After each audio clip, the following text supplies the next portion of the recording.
Notre projet Objectif Lune est un projet qui part bien de la Terre, et en l'occurrence du collège Gérard Philipe. C'est un projet qui associe toute l'équipe enseignante et même éducative et qui est travaillé depuis plusieurs années. Bon, alors ce qu'on va faire aujourd'hui, c'est que l'on va faire une activité. Vous allez devoir faire de la recherche, trouver la recette éventuellement pour faire les yaourts. Et cette recette, ça va nous permettre de vous évaluer sur quelques compétences. On a supprimé les notes parce qu'on s'est rendu compte depuis bien longtemps que c'était déstabilisant pour les élèves, dévalorisant, enfin c'était pas stimulant pour leur travail. Donc on s'est dit, il faut qu'on arrive à trouver quelque chose qui permette aux élèves de travailler, non pas pour avoir des résultats, mais pour pouvoir progresser. Vous devrez faire appel à d'autres compétences qu'on a déjà travaillées pour pouvoir faire ce travail. OK ? Vous allez travailler par table, OK, avec les 3 outils. Il faut vous organiser pour pouvoir compléter le document. Ça doit être terminé dans 50 minutes. Il faut qu'on donne aux enfants les possibilités d'être meilleurs. Un élève qui sera capable de faire, il deviendra forcément meilleur.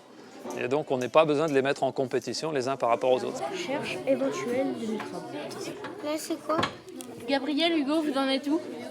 Donc, en les mettant en possibilité de s'auto-évaluer et puis surtout d'être en réflexion par rapport à eux-mêmes, ça me semble beaucoup plus efficace. Mais oui, c'est que la fabrication. Passez, les gars. Vas-y. On est lundi. Oui.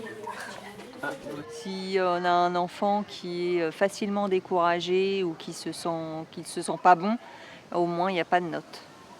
Il a réussi des compétences et d'autres qu'il n'a pas validées, c'est tout. Mais il sait que pour la prochaine évaluation, il faudra qu'il valide cette compétence, qu'il la travaille davantage.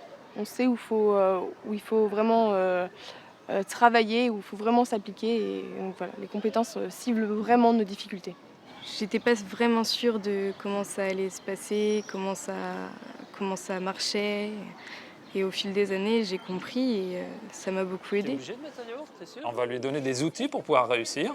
Et même s'il n'a pas réussi pendant 2 fois, 3 fois, 4 fois, au moment où il réussit, eh bien, il a gagné. Tandis qu'avec une note, s'il a eu, 4 ou 5 zéros de suite, le jour où il a 10, il n'a pas progressé dans sa tête. C'est parti.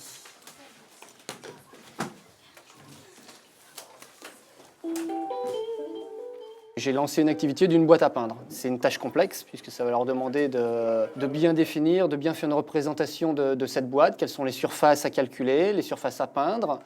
Et j'ai observé pour l'instant deux choses qui étaient d'abord le travail individuel, c'est-à-dire l'appropriation de la problématique, et après la mise en commun du travail qui a été fait.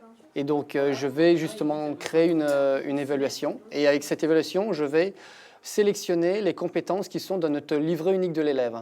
Donc s'il a 2 points verts, c'est niveau d'acquisition parfaite.